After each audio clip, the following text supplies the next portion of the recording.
Good to have the guys back. Man, you look at this team that we're about to play, and a lot of respect for their coaching staff. I think O'Connell, he was the coach of the year last year for a reason. He always has his guys playing, and they are they're in all these one-score games, and they usually find a way to come out on top of them.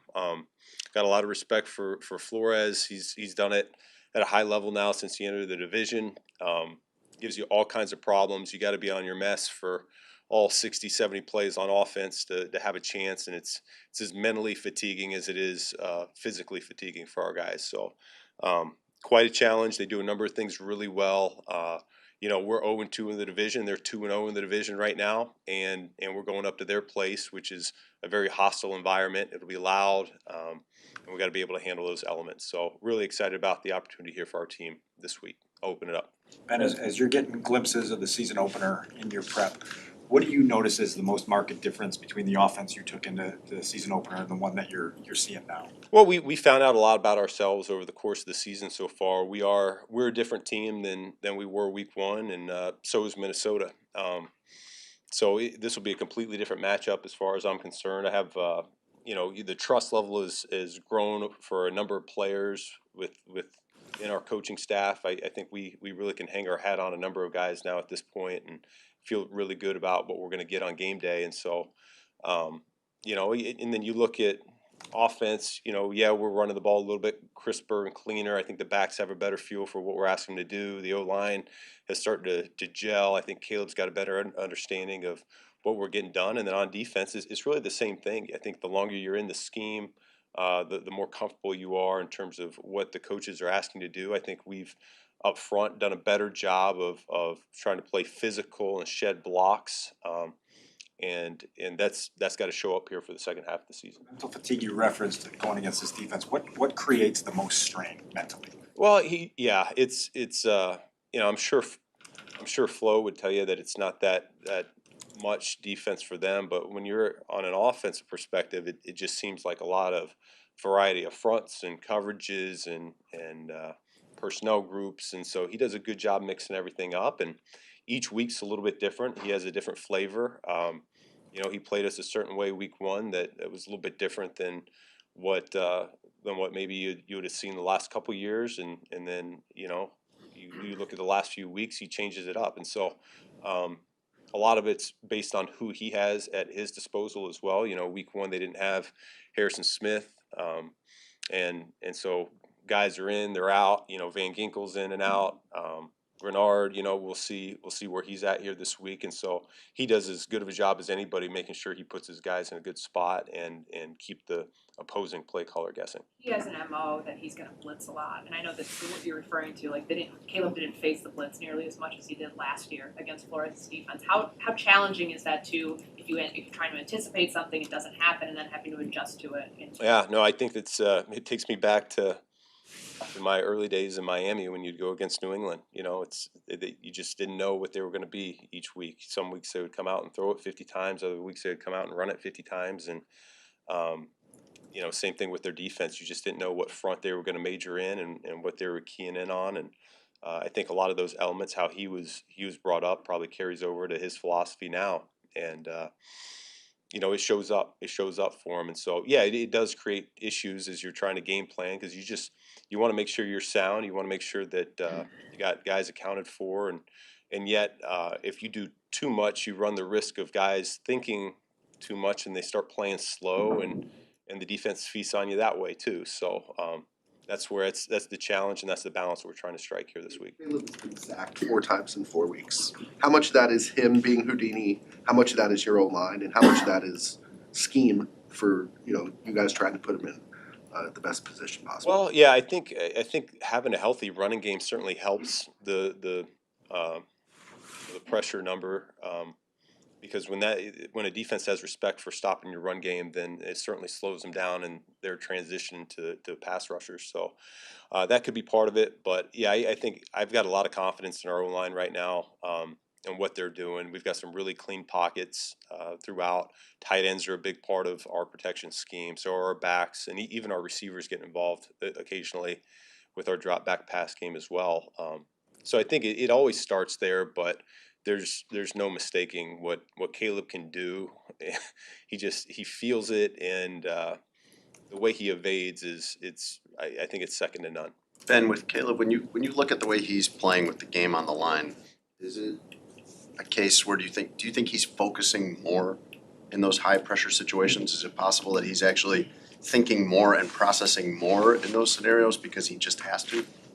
I don't know. That's a question you can ask him, how if he changes over the course of the game. I don't notice a difference in terms of demeanor or sideline communication at all. I think he's been pretty consistent throughout, staying locked in and dialed in and trying to just execute whatever comes to hand. But in those particular cases, you're in more drop back pass mode, and I don't want to say he's got a higher comfort level there, but yet that it is probably where he's had the majority of his snaps over high school and college and now in the NFL, and so there probably is just a little bit of, okay, this is my wheelhouse, and I know we're going to throw it, and defense knows we're going to throw it, and yet I can go ahead and make a play. So there might be something to that.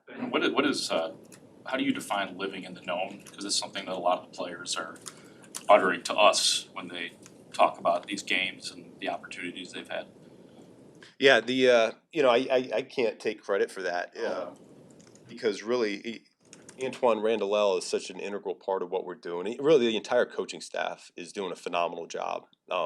They really are, and yet L's got an opportunity each week on Fridays to come up and talk with the team in the team meeting, and that's something he kind of struck on a few weeks ago, and it's really started to carry through for us, where he's talking about you start with this hope going into the season, and then you start pulling away with some of these wins, and you start believing in what we're doing and the progress that we're making as a team, and then you get the next step is knowing what's going to happen next, and so it's really, I think he's been the one behind that movement. I'm glad the guys have really resonated with what he's said.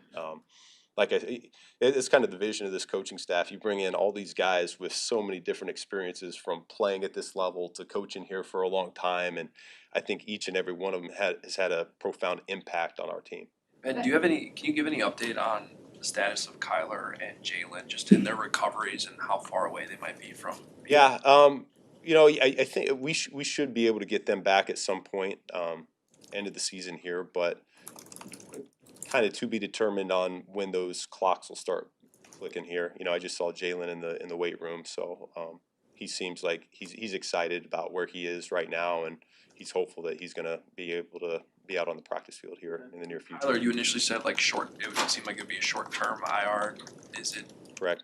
We're still thinking that. Okay. Yeah, we're still thinking that. So I can't tell you exactly when, but hopefully in the near future here. Back to Pat's question about the sacks. Like you mentioned the other day that Caleb has done a good job navigating those situations. Like what from week 1 to now, how has he gotten better at keeping himself out of those situations, whether it's holding on to the ball getting rid of the ball quicker, not holding on to it as long? Are you seeing something that's helping him help himself when he's under pressure?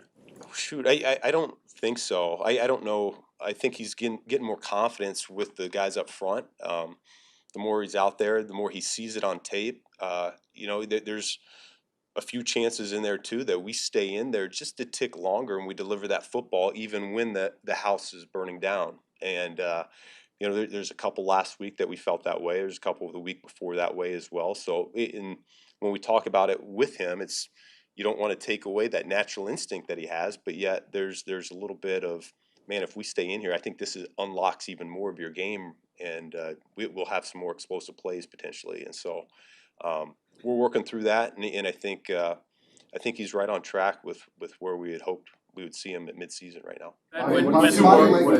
Body language wise, you're pretty stoic, regardless of what you might be saying in the headset. When you see Caleb do some of these things at the last second, spin, kind of backwards out of the way, in your head, are you sitting there going, "Oh, look out," or are you living and dying with, he backpedaled 6 yards in the middle of a scramble the other day? I'm thinking I'm the best coach in America. Of a play call, wouldn't it? No, I think that's the beauty behind what we have going right now is, as a coaching staff, we try to get that primary receiver open as much as we can, and sometimes the defense doesn't cooperate with you, and so Caleb knows that if we can't get 1 to 2, or if he's feeling the pressure, that he can still make us right and we can still have a good play. So I think that's a cool thing about where we're at right now. And you see ways that What have you seen in the relationship between CJ and Dennis Allen, that they seem to have this connection where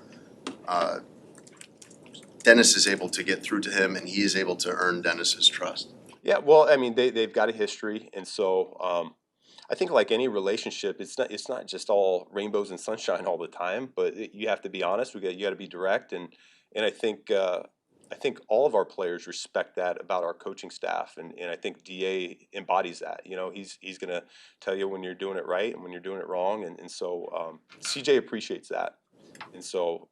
He's only been here a couple weeks, and yet I see a really good match for our team right now, our locker room. I agree with you. I think he's got immense trust in DA. I think he wouldn't be here if he didn't feel that way about where he is in his career. That we can't help him take him to another level as well. So it's a good thing, and I think it's good for our players too. I think they're feeling this swagger, and it's starting to percolate a little bit through our whole building. So it's good. Yeah. Thank you.